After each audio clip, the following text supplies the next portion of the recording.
Can any of you remember what you wanted to be when you were 17? Do you know what I wanted to be? I wanted to be a biker chick. I wanted to race cars. I wanted to be a cowgirl, and I wanted to be Mowgli from the Jungle Book. Because they were all about being free, just to be free. And on my 17th birthday, my parents, knowing how much I loved speed, gave me one driving lesson for my 17th birthday. Not that we could have afforded to drive, but to give me the dream of driving. And so on my 17th birthday, I accompanied my little sister in complete innocence, as I always had all of my life, my visually impaired sister, to go to see an eye specialist. Because big sisters are always supposed to support their little sisters. So I used to get my eyes tested just for fun. And on my 17th birthday, after my fake eye exam, the doctor just happened to notice it was my birthday. And he turned and said to me, "So what are you going to do to celebrate?" And I took that driving lesson and I said, "I am going to learn how to drive." And then there was a silence. One of those awful silences when you know that something is wrong. And he turned to my mother and he said, "You haven't told her yet?" On my 17th birthday, at the age of 17, I learned the truth. I am, and always have been since birth, legally blind. As an inspiring advocate for disabilities, Caroline Casey delivered this talk at TED in December of 2010. She talks about her condition that changes her life forever, but does not change her imagination and spirit. Looking Past Limits by Caroline Casey. And you know, how on earth did I get to 17 and not know that? Well, if anybody says that country music isn't powerful, let me just tell you this.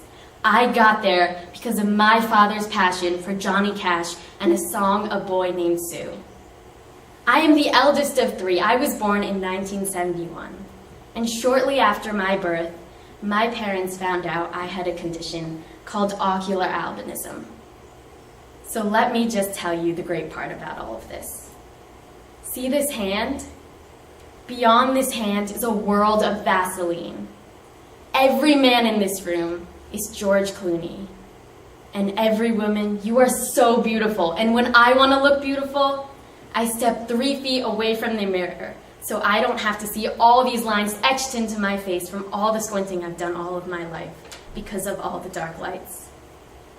And you know, the really strange part about all of this is that when I was just 3.5 years old, just before I started going to school, my parents made a bizarre, unusual, and incredibly brave decision.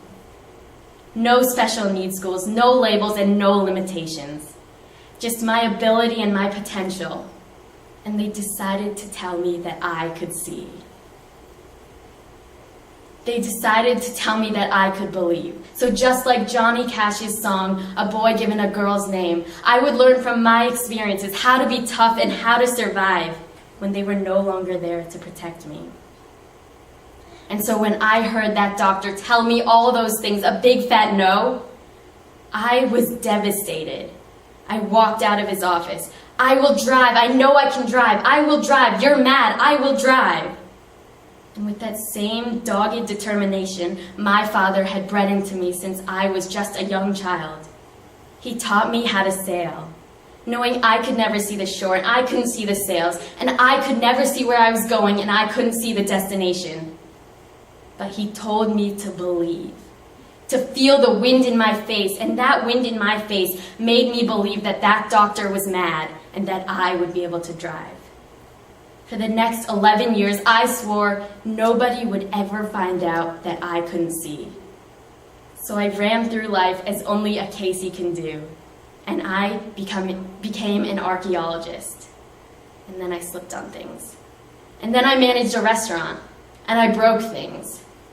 And then I went to business school, and I got myself a global consulting job with Accenture. And you know, they didn't even know that I couldn't see. It's extraordinary how far belief can take you. Thank you.